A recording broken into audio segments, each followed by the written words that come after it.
Somewhere on the edge of a Jurassic forest, a mother dinosaur is laying her eggs.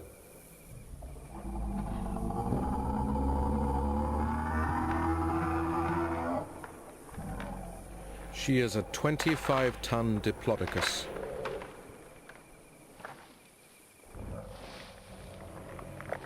Each football-sized object is carefully placed in a deep trench.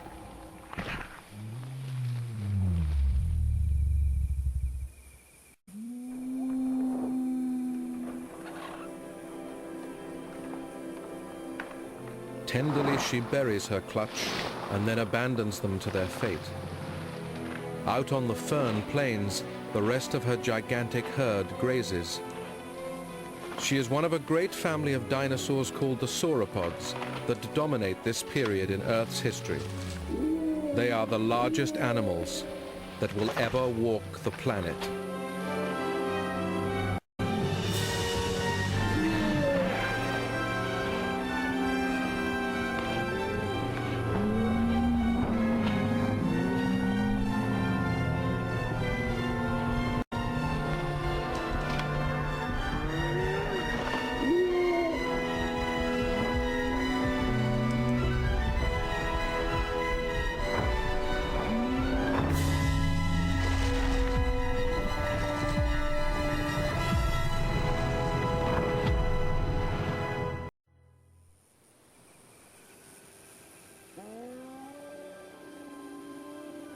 This is the Jurassic period, and the giant continent of Pangaea that used to stretch from pole to pole is now breaking up.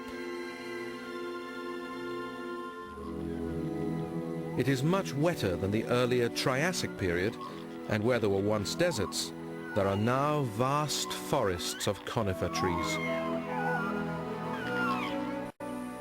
It is 70 million years since dinosaurs first appeared on Earth. And in this greener world, they have evolved into a myriad of different forms.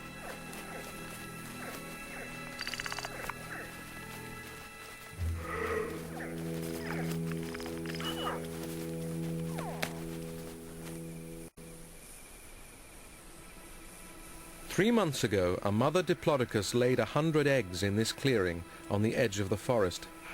It is time for them to hatch, but there are signs they have been discovered by an egg thief. The culprit is an Ornitholestes, a 2-meter-long carnivore that is closely related to the dinosaurs that will evolve into birds. Normally he hunts small lizards and mammals in the forest. The hatchling is an extra treat.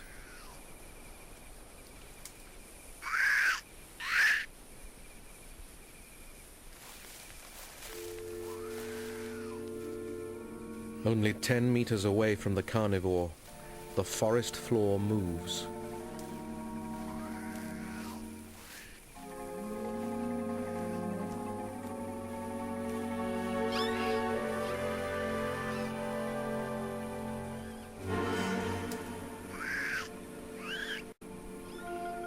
Right under the predator's gaze, a baby Diplodocus or sauropodlet has hatched. All around her, her brothers and sisters are also struggling free from their buried eggs beneath the surface. And there is safety in numbers.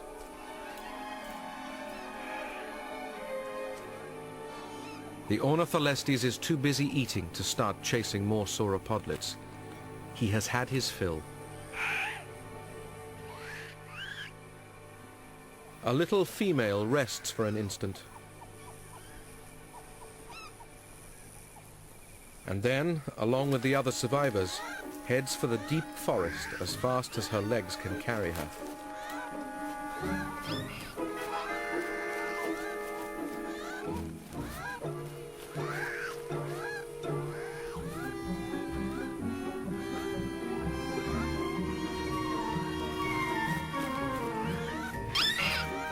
Their mother laid them at the edge of the forest because she was too big to go in deeper.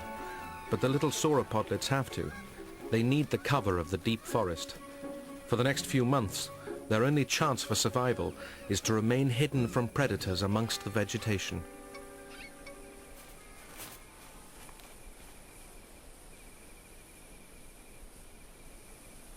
Between the trunks of huge redwood trees, the forest floor is covered in a dense layer of ferns.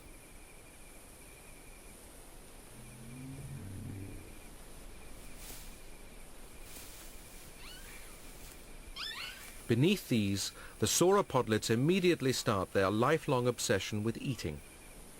Newly hatched, they only weigh a few kilograms, but they will have to grow by 1 ton a year until they are adults. That's an astonishing 2 to 3 kilograms a day.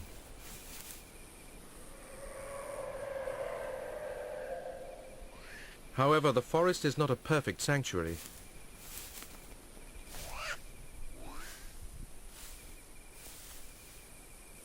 When faced with danger, the sauropodlets lie very still and depend on their camouflage for protection.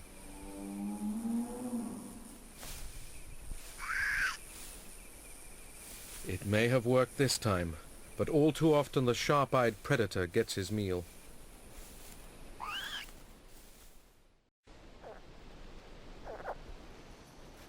Not all of the landscape is covered in forest. There are vast open fern prairies, and this is where the titans of the Jurassic roam. Dinosaurs like Stegosaurus, with its distinctive row of spinal plates,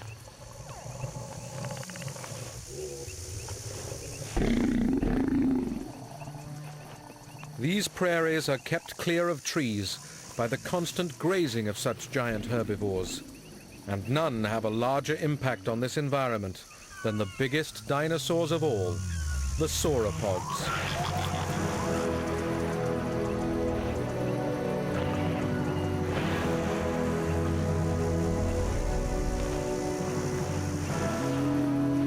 There are many different types of these gigantic, long-necked creatures. These are Diplodocus, the longest of them all. For protection, they move in herds of 30 or more, and some of the older ones are over 40 meters in length. They use their very strong but stiff necks to graze over large areas with little effort. To balance their necks, they have long tails with elegant whip-like ends that are used for communication between members of the herd.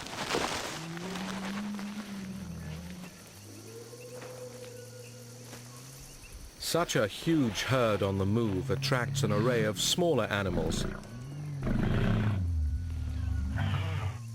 As they eat and trample the vegetation, insects swarm around them.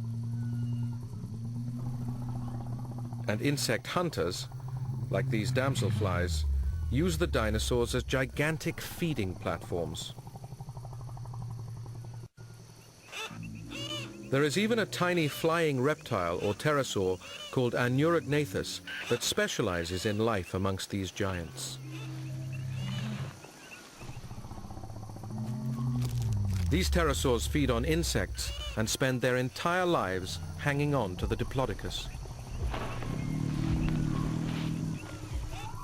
They fight, feed and breed on creatures that are 150,000 times heavier than they are.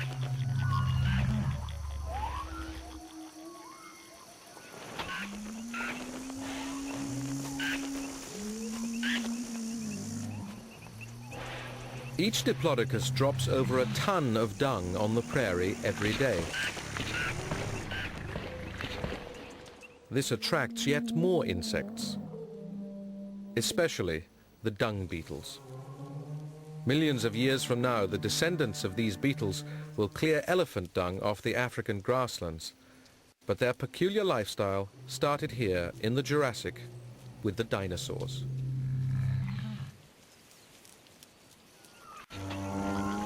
The herd of giants moves on, carrying its own unique habitat with it.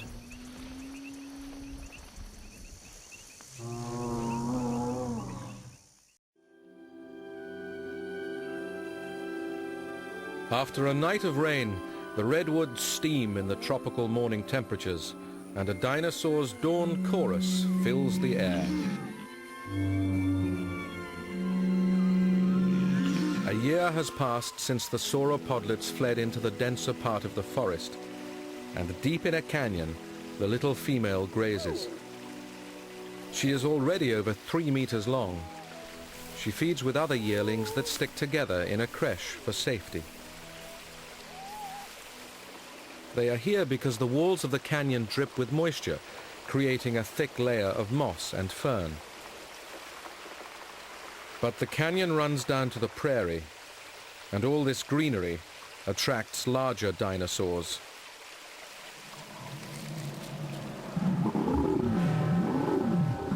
A 7-ton male stegosaurus. He too is a herbivore, but very dangerous. The large plates on his back are primarily there for display. It is the meter-long spikes on his tail that make him so lethal. These he can wield with devastating effect, despite having a very small brain for his body size. The creche moves further down the canyon, away from the stegosaurus.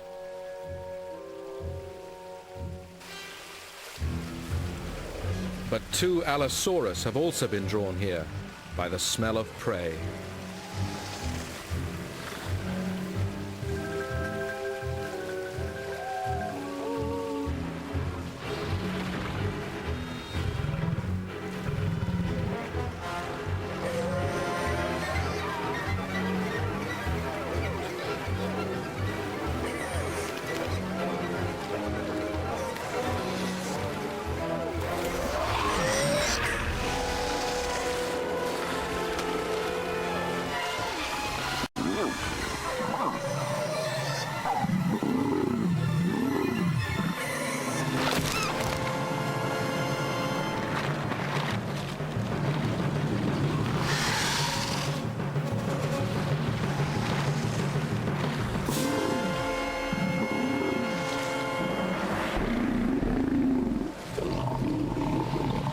The stegosaurus flushes blood into his plates, creating a frightening display of color.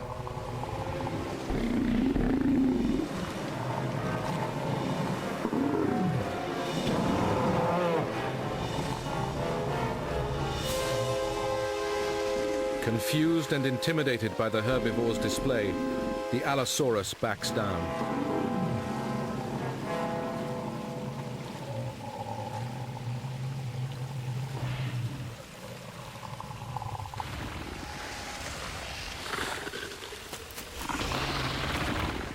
Sauropodlets are small prey for the Allosaurus. These are the lions of the Jurassic, the top predators of their age.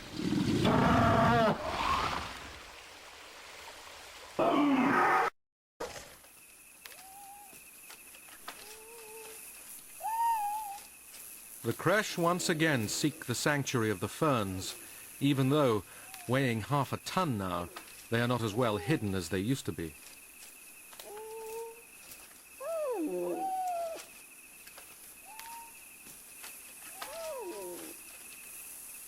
As they grow, their teeth become more like the adults. These are simple pegs that are not designed to nip or chew. Instead, they are perfect for stripping ferns of their leaves.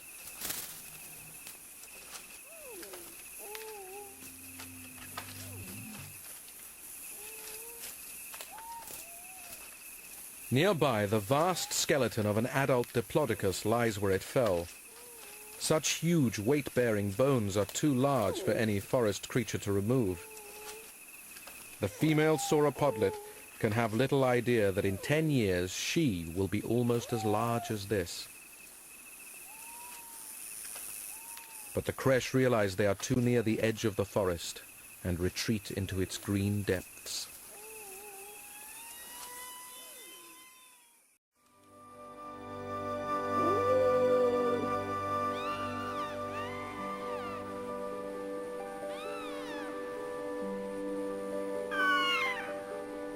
In the forest, an Anurognathus is hunting, but not for insects. He is looking for a host.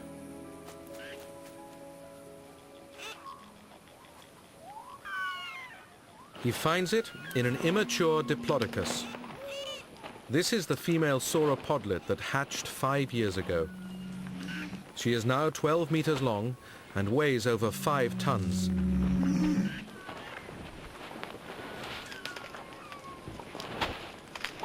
She has also started to develop the spines and long whip tail of adulthood. Old predators in the forest are no longer a threat. Ornitholestes displays his long quills in a futile gesture of aggression.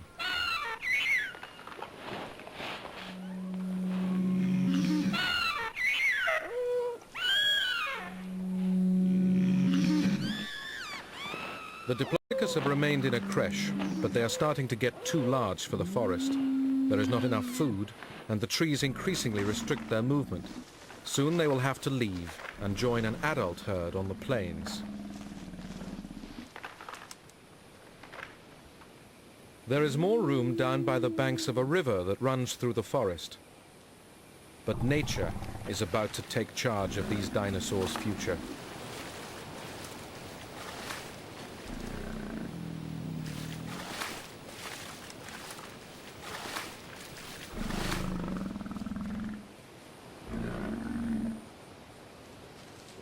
Drifting through the trees comes the scent of wood smoke. It is a smell that terrifies every forest dinosaur.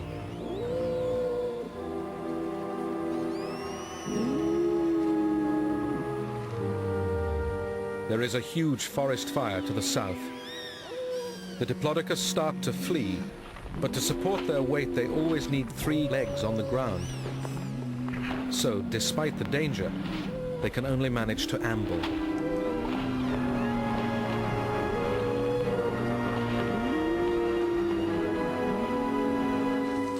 The blaze, however, moves much faster, and that night a huge firestorm hits the area.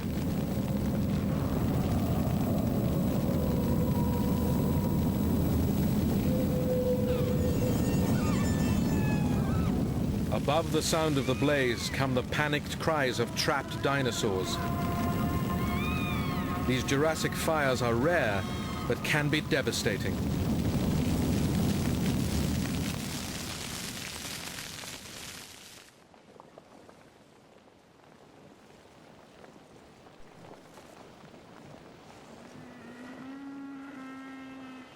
Morning light reveals the bodies of forest-dwelling dinosaurs that have perished in the flames.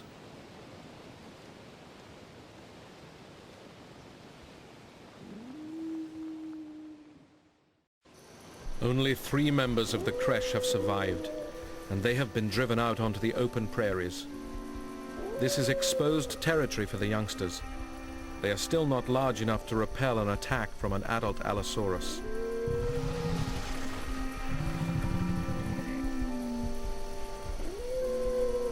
To the young Diplodocus, the other dinosaurs here are unfamiliar and huge.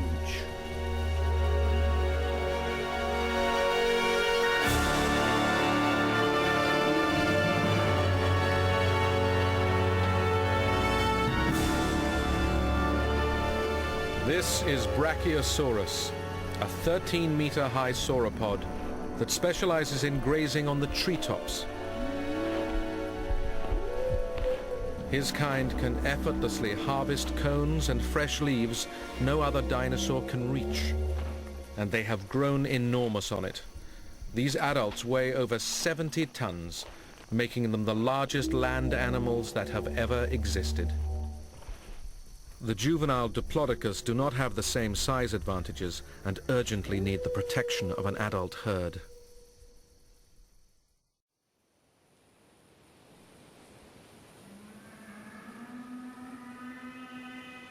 Across a conifer heathland come the plaintive calls of the young sauropods. It is a cry adult animals are programmed to react to. There are only 2 youngsters now, and they need help.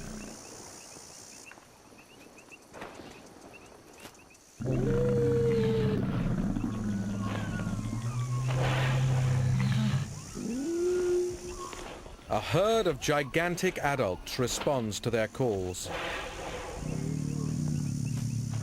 One elderly female sizes up the 2 newcomers.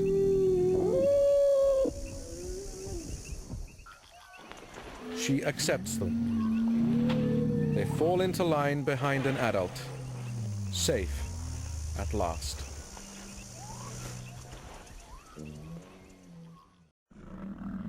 After a few days, the Diplodocus have calmed. The female feeds on the edge of the herd, but she is still not large enough to be immune from attack, and she is unaware she is being watched. And Allosaurus knows she is vulnerable.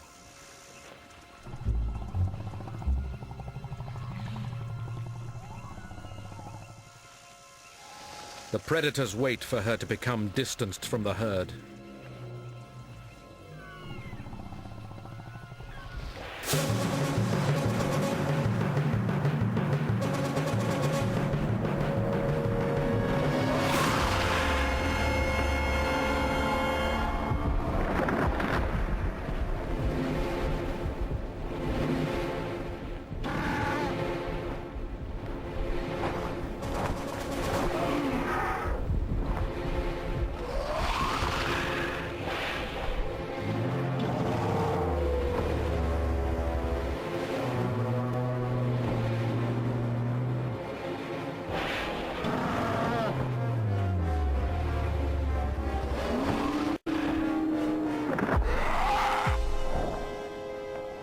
Saved by the huge tail of a larger Diplodocus.